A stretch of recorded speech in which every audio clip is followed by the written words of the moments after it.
que c'est? Ok? Sans plus attendre et que l'on me mette en prison. Ah, c'est vous? J'avais déjà écrit 2 fois. Oui, et vous avez... J'avais déjà écrit 2 fois. Oui, et vous avez refusé 2 fois. Et maintenant aussi, je refuse.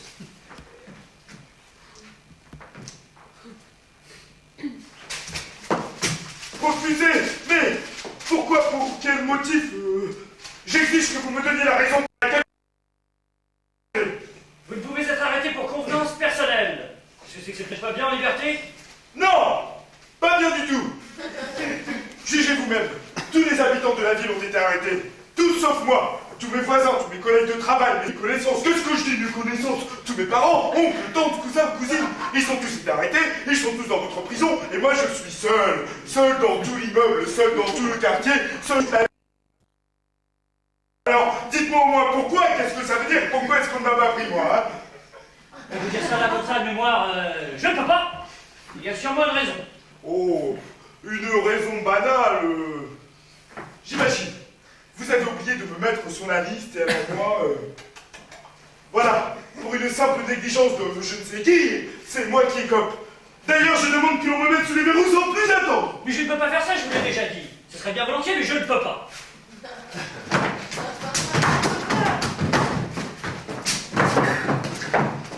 Mais comment ça? Ce n'est pourtant pas ma faute, moi, si je suis resté en liberté, non? Mais votre faute ou pas, maintenant il est trop tard pour revenir là-dessus. Attendez un peu, il y aura peut-être une autre fournée. Attendez, facile à dire, je n'arrête pas d'attendre. Le matin, j'attends. Toute la journée, j'attends. La nuit, j'attends. Je suis tout le temps en train d'attendre, d'été pour voir si je suis suivi. C'est intolérable! L'incertitude totale. Tenez, il faudrait faire des réparations dans l'appartement. Bon, les plafonds sont sales. Bon, les peintures s'écaillent. Mais vous savez, je n'ai pas le courage. Je me dis que, de toute façon, je ne pourrai pas y vivre. Mais je vois, vous vous êtes laissé aller. Oui, vous avez raison, c'est exactement ça, je me suis laissé aller. D'ailleurs, je dors tout habillé. Et vous avez bien tort. On laisse toujours aux gens 5 à 10 minutes pour qu'ils s'habillent. Oui, apparemment, ce sont mes nerfs qui sont atteints. Mais ça n'a rien d'étonnant, vous ne pouvez pas vous imaginer. Chez moi, je suis seul, dans la rue seul, au travail seul. Vous avez beau dire, mais être en liberté tout seul, ce n'est pas drôle, c'est sinistre même. Et moi, pourquoi n'est-ce pas sinistre pour moi? D'accord, je suis directeur de la... Oui, oui, oui. Mais vous logez ici. Vous êtes tout le temps avec des gens, non? Non, pas! Alors, les gens se plaignent d'être à l'étroit. On leur donne un appartement individuel. Et maintenant, avec un appartement individuel, et même un immeuble entier pour lui tout seul, ça ne va encore pas. Il réclame une cellule maintenant. Ce n'est pas une station balnéaire, ici. Toute la ville est là. Mais vous savez, ils sont à l'étroit. On peut vivre à l'étroit quand on a tous les droits. Ah mais pour ce qui est des droits, ça c'est sûr, personne ne se plaint. Repas chaud 3 fois par jour. Ah! Tenez, vous voyez? Et moi, les brasseries sont fermées, les pizzerias sont fermées, les restaurants sont fermés, j'en suis réduit aux conserves! Mais c'est pas si terrible. Si vous en avez assez des conserves, faites-vous de la soupe. Oui, mais ça encore, ce n'est rien. Mais l'homme ne peut pas vivre sans ses semblables. Il lui faut les contacts. Il faut qu'il échange des pensées, qu'il réconforte, qu'il se plaigne, qu'il aime. Vous ne pouvez pas vous imaginer comme c'est démoralisant de savoir qu'ils sont tous là, quelque part, tous côte à côte en communauté, pendant que moi je suis seul, inutile. Bon, profession. Guide touristique. Guide touristique. Alors c'est ça. Moi, je vous incarcère. Oui. Et s'il arrive une excursion, et des étrangers en plus, qu'est-ce qui va se passer? Qui leur montrera les monuments? Eh bien, des touristes, il n'y en a pas si souvent, et si ça se présentait, ils n'auraient qu'à prendre un guide de chez eux. Ah oui. Mais vous conviendrez qu'il vous incombe à vous, l'unique représentant de la population locale, une responsabilité considérable, et vous en déchargez sur le premier venu. C'est une attitude, je dirais, bien peu conforme à celle d'un citoyen Ah oui, je dois vous avouer que sur le chapitre du sens civique, il y a longtemps que je ne suis plus très au point.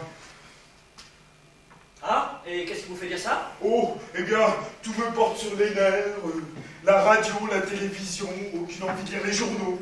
Ça passera. Je pense que tout vient du fait que vous mangez froid. Ah. Mettez-vous à la soupe et tout reviendra. Qu'est-ce qui se passe?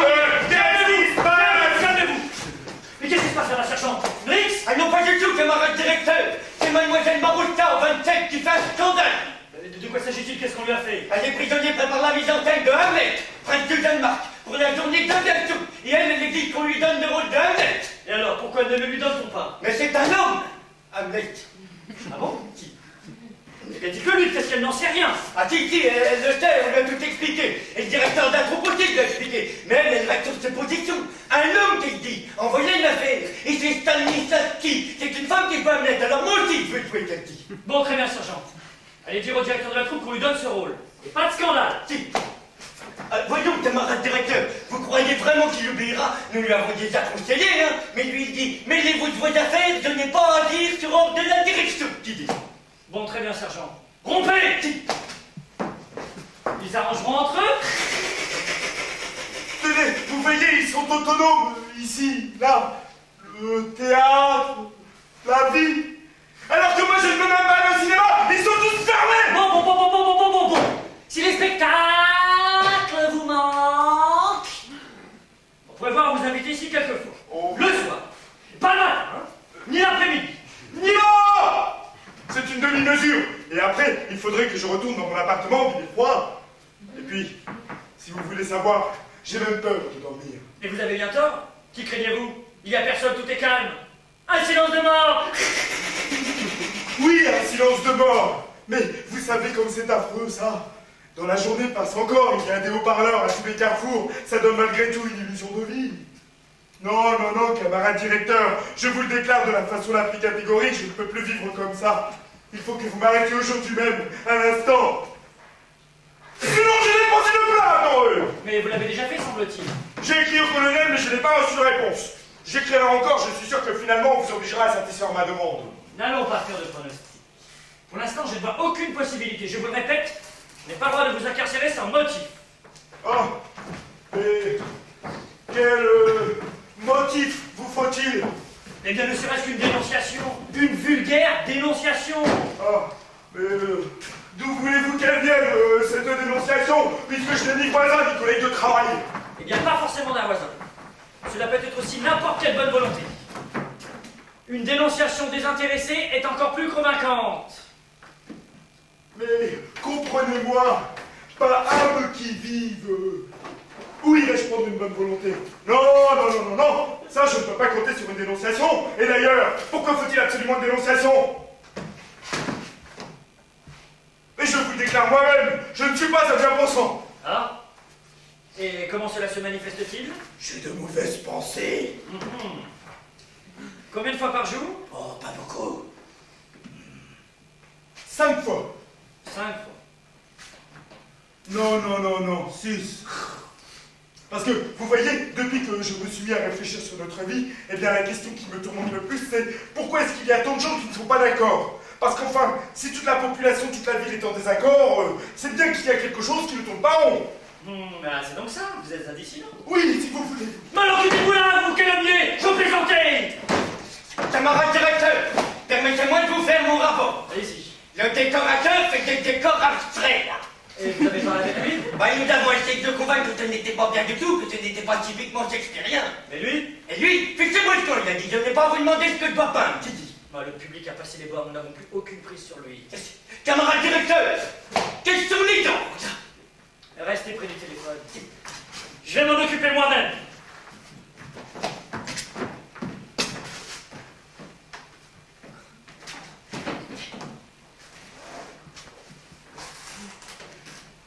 Vous demandez à venir chez nous?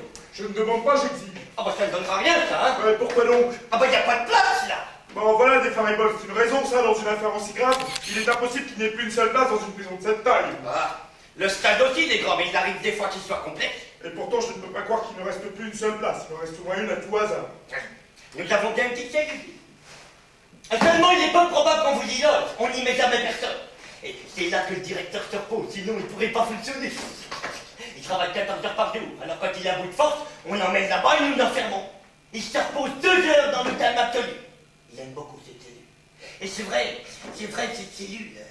cette cellule, comment dire, cette cellule, c'est du luxe, tu vois. Les barreaux en fer, les murs épais, comme au château d'If, quoi. Hein. Mais nous n'avons plus la même petite place ici, hein. Ils sont même plus à dormir dans un débarras, c'est pas du tout régulier. Allô, ici la prison. Oui, je voudrais parler au directeur de la prison. Ah bah c'est de la part de qui? Du colonel, au central. Oui, la centrale, attendez, hein. Directeur, c'est pour vous le téléphone.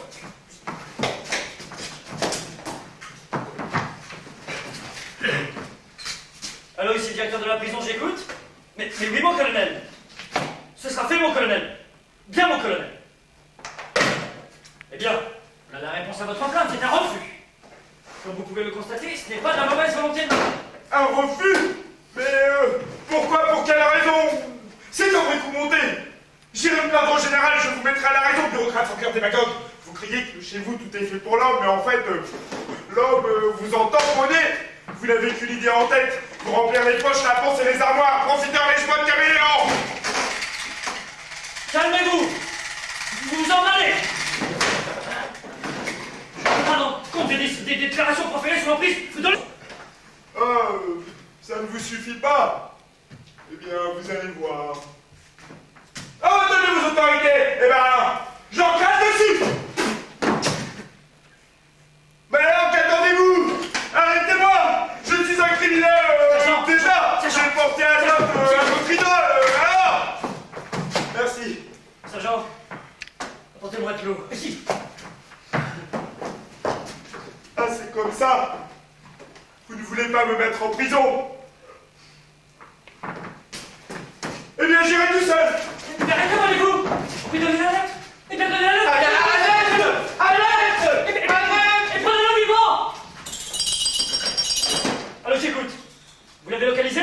Dans l'escalier de secours? Bon, il ira pas très loin, mais souvenez-vous, ne pas tirer!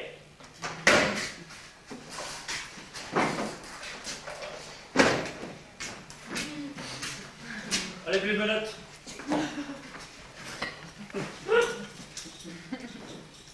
Mais aïe! Vous avez mal! C'est bien votre faute aussi. Vous êtes un adulte et vous vous comportez comme un enfant. Je vous avais prévenu, c'est vous qui m'avez poussé, hein! Bon. Vous êtes un petit peu emporté, ça arrive à tout le monde. Je vais vous dire une bonne chose. Rentrez chez vous, prenez des gouttes de valériane et reposez-vous. Et ce soir, regardez le hockey à la télévision. Vous allez voir, tout va passer. Vous allez tout oublier et vivre à nouveau une vie normale. Et puis, les touristes vont arriver. Vous aurez des gens avec qui échanger quelques mots. Et en attendant, faites vos réparations. Et chassez les idées noires. Vous allez mettre du papier peint ou de la peinture? De la peinture. Et vous avez du blanc? Non. Je vais vous en donner. Sergent, allez aux entrepôts et faites porter un seau de blanc. D'ailleurs, en cas de besoin, vous pouvez toujours vous adresser à nous. On vous aidera, dans la mesure du possible. Pour ceux qui sont en liberté, on donne du blanc pour chasser les idées noires.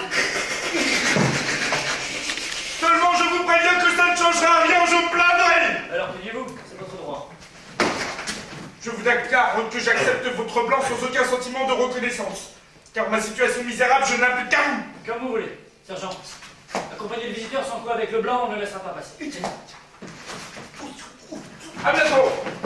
Portez-vous bien!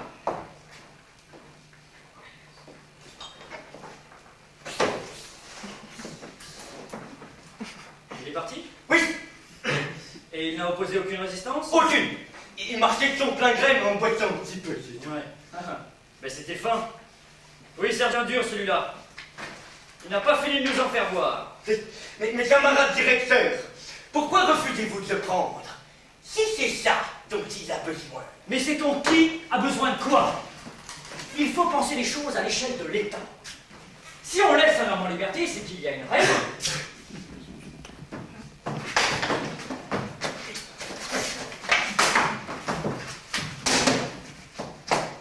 Alors pourquoi l'a-t-on laissé en liberté? Soyons logiques. S'il y a liberté, il faut qu'il y ait prison. Sans liberté, il ne peut y avoir de prison. Sans liberté, il ne peut y avoir de prison, sinon c'est l'idée même d'isolement qui ne tient plus debout.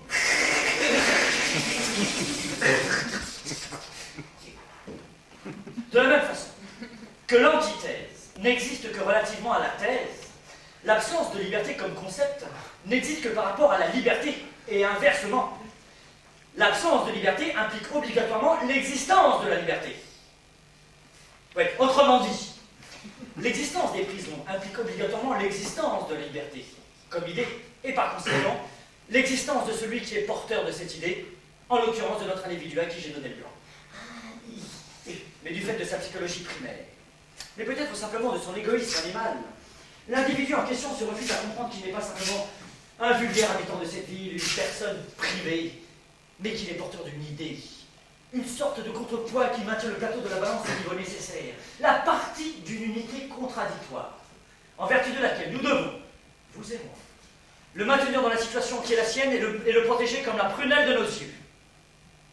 Vous avez compris, sergent? Ah, compris, camarade directeur. M'autorisez-vous à partir? Allez. Attendez, écoutez les ordres.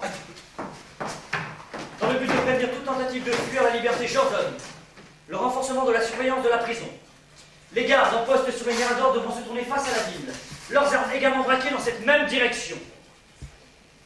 La surveillance de l'habitant qui reste devant être assurée nuit et jour. À chacune de ces sorties dans la rue, brancher les projecteurs et déclencher toutes les sirènes.